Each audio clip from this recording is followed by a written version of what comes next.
Baik, di depan Anda semua ini adalah software NV yang akan kita gunakan untuk melakukan ortorektifikasi. Jadi kalau kemarin kita belajar bahwa selain data-data yang harus digunakan untuk ortorektifikasi, diantaranya itu adalah harus ada CSRT-nya, kemudian ada DEM-nya, kemudian ada seperangkat GCP-nya, maka kita juga perlu software yang bisa menangani proses ortorektifikasi. Dan tidak semua software permukaan jauh bisa digunakan untuk melakukan ortorektifikasi. Nah, di sini kita akan mencoba untuk menggunakan salah satu yang paling mudah, menggunakan NV. Saya sudah menyiapkan data WorkView 3, kemudian data GCP dan sebagainya.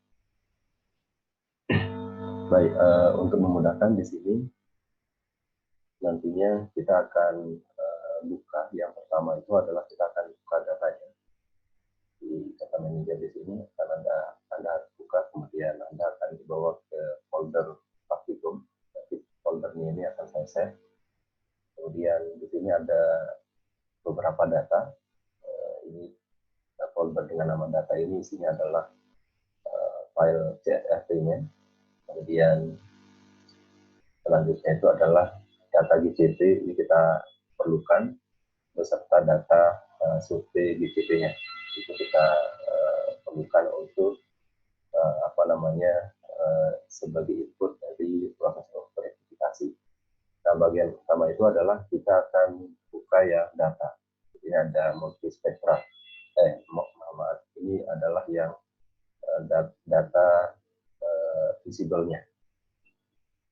Jadi di sini kalau kita perhatikan banyak sekali file, harusnya itu adalah filenya itu adalah sudah dilakukan file sampling antara yang visualnya dan yang informatif. Tetapi karena data yang di order ini adalah data yang terpisah antara informatif sama multinya, maka kita hanya bisa menggunakan salah satu, karena kalau kita lakukan file sampling sendiri, maka nanti itu adalah parameter auditnya itu akan rusak sehingga tidak bisa dilakukan proses lebih lanjut. Baik, di sini untuk memudahkan Anda bisa urut dengan size-nya karena banyak sekali file di sini. Kemudian pilih aja yang paling besar, filenya thick sekitar 163,563 kilobyte. Ini cukup besar. Paling besar dari file itu adalah file CSRT-nya, ini hampir 100 MB. Kemudian silahkan dibuka, maka nanti di data manager akan muncul tampilan seperti ini, dan banyak seperti ini. Dan untuk memudahkan kita atur band composite-nya dengan 432. Jadi band merahnya itu 4, kemudian birunya hijaunya itu 3, dan birunya itu 2. Kemudian kita load, maka kita akan dapat data seperti ini. Supaya ini Anda bisa atur supaya sesuai dengan tingkat kecerahan yang kita inginkan, supaya memudahkan. Ini adalah kampus kita yang kami order datanya tahun 2015. Jadi sudah sangat bagus ya datanya. Nah, data yang ada di sini nantinya harus kita lakukan auto-retifikasi karena secara geometrik masih memiliki atau belum memenuhi standar akurasi geometrik yang ditentukan untuk pemetaan skala besar. Nah, selanjutnya adalah setelah ini dibuka, nanti silahkan ke toolbox sebelah kanan, kemudian lakukan pencarian orto. Nah, nanti di sini ada kita pilih yang RVC Auto Rectification Workflow, kemudian Anda klik, maka akan muncul dialog box seperti ini. Nah, yang ini adalah tip kita yang kebuka ya, sebelah kiri ini. Kemudian ini adalah DEM.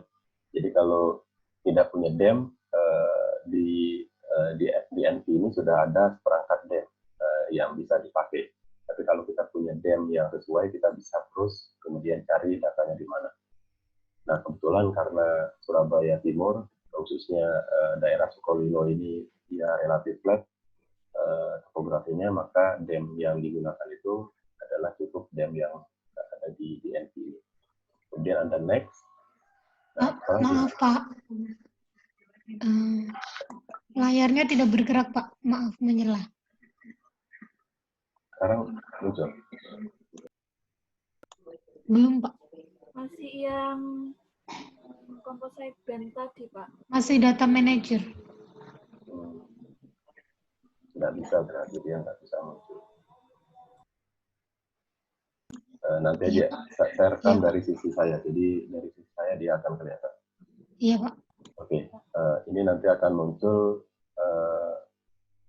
apa namanya, input file, kemudian ada DEM, kemudian nanti ketika kita next, dia akan muncul RPC authentication import GCP. Nah, di sini akan ada apa namanya, akan ada pilihan di mana tugas kita itu adalah menempatkan GCP sesuai dengan data yang kita peroleh, gitu ya. Jadi di data sebelumnya kita tahu bahwa di GCP kita itu ada 2 file, data GCP yang Excel sama data survei GCP. Nah, data yang kita masukkan itu adalah sebenarnya data GCP itu, yang Excel itu. Sementara yang data survei itu adalah untuk memandu kita di mana kira-kira titik itu akan ditempatkan. Jadi ini adalah data Excel-nya. Nanti Anda harus ubah semuanya menjadi latitude longitude desimal. Sini saya sudah ubahkan 5, sisanya harus diubah sendiri. Kemudian apa namanya, untuk ketinggiannya juga ada ketinggiannya di sini. Di sini bisa diisi. Nah, sekarang kita bisa cek di sini adalah yang pertama itu adalah misalkan GCP, saya ingin masukkan GCP 01. GCP 01 ini di sini adalah dia nomor urut 2, kemudian GCP-nya itu 01, sehingga saya harus buka file apa namanya, file MS Word-nya yang berisi tentang data survei GCP. Di data itu harus dilihat data apa namanya, deskripsi dari titiknya. Deskripsi dari titiknya. Ini contohnya misalkan GCP 1, titik nomornya, kemudian koordinatnya sudah ketemu. Nah, ini adalah koordinat pendekatan, kemudian lokasinya itu juga kita bisa cek lokasinya di mana. Ini sekitar Geraha ITS, kemudian ini adalah ada foto lapangan arah utara, selatan, timur, dan barat yang bisa dipakai untuk menentukan lokasi penempatan dari titiknya. Sehingga kalau sudah seperti itu, maka kita harus cari di DNP-nya di mana lokasi dari titik tadi. Gitu. Jadi kita akan cari titiknya, misalkan di sini, datanya di sini, saya akan klik di sini, kemudian akan muncul GCP di apa namanya, di box-nya ini akan muncul GCP 1. Selanjutnya adalah kita harus edit map X dan map Y-nya. Map X-nya itu ada di data Excel-nya. Map di sini adalah yang 7,27-nya dulu. Kita bisa copy. Di sini berarti dia karena lintang selatan harus negatif. Kemudian yang kedua itu adalah bujurnya. Bujurnya kita bisa isi. Kemudian tingginya, elevation-nya juga kita bisa isi sesuai dengan data yang kita punya. Di sini 3,0 sekian misalkan. Maka ini bisa saya isi. Oke, begitu seterusnya. Jadi ini hanya satu GCP, kemudian di tempat lain misalkan harus saya akan cari sesuai data tadi, misalkan saya tempatkan di sini. Misalkan kemarin di teori itu adalah GCP itu ditempatkan di luar. Anda bisa tempatkan sesuai dengan data hasil survei. Nah, contoh di sini misalkan saya punya 10 GCP, misalkan 12 ada di tengah juga. Nah, maka dengan data seperti ini saya bisa tahu akurasinya. Jadi misalkan ini statistiknya, statistik ICP-nya itu berapa. Sini dia CE95-nya itu adalah 14,89 meter. Kemudian kalau independen atau ICP-nya itu adalah dia masih 0 karena kita belum memiliki ICP. Di sini kita bisa ubah status ICP-nya dengan klik kanan di nama filenya. Misalkan GCP2 akan saya ubah menjadi ICP, itu saya tinggal klik kanan, kemudian change ICP status, maka dia akan menjadi ICP. Sebentar, yang ini change ICP status.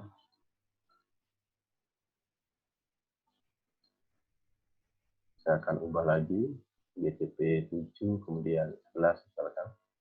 Sehingga kalau kita lihat di statistiknya dia akan muncul independent checking point-nya seperti apa.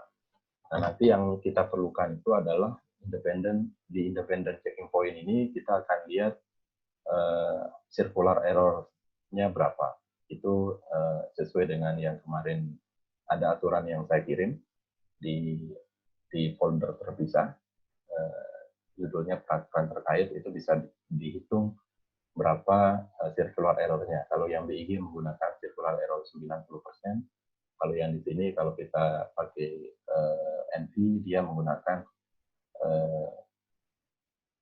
95%. Nah, ini sebenarnya bisa dihitung sendiri gitu. Oke, begitu. Kalau sudah selesai kita bisa ekspor datanya baik dalam format NV maupun zip. Kemudian namanya bisa diatur, kemudian kita bisa finish, maka data ini akan diproses secara ortorektifikasi. Nah, di sini kita bisa cek sebelum kita lakukan itu di advance. Ini Anda bisa mainkan GWT correction. Kemarin di pengalaman-pengalaman yang kita lakukan itu karena faktor ungulasi itu tidak bagus di sini, ya, tidak akurat, GWT correction-nya terpaksa kita off-kan. Maka dia akan mendapatkan hasil yang lebih baik daripada dia di-on-kan. Kemudian dia image resampling-nya ini, kemarin kita sudah belajar ada 3 jenis. Yang terakhir itu cubic convolution, Anda bisa pilih cubic convolution. Maka ininya juga akan berubah. Yang advanced GCP, kemudian independent GCP-nya akan berubah. Setelah itu baru kita bisa finish. Itu aja yang harus dilakukan, sehingga nanti hasilnya itu adalah ada citra yang sudah selesai, kemudian ada daftar tabel yang berisi sebelum dilakukan koreksi dan setelah dilakukan koreksi, sehingga kita bisa hitung CE90-nya. Tabelnya itu ada di PerKBG yang saya masukkan di folder peraturan terkait. Baik, itu aja saya kira. Ini saya akan coba saya simpan, apakah dia akan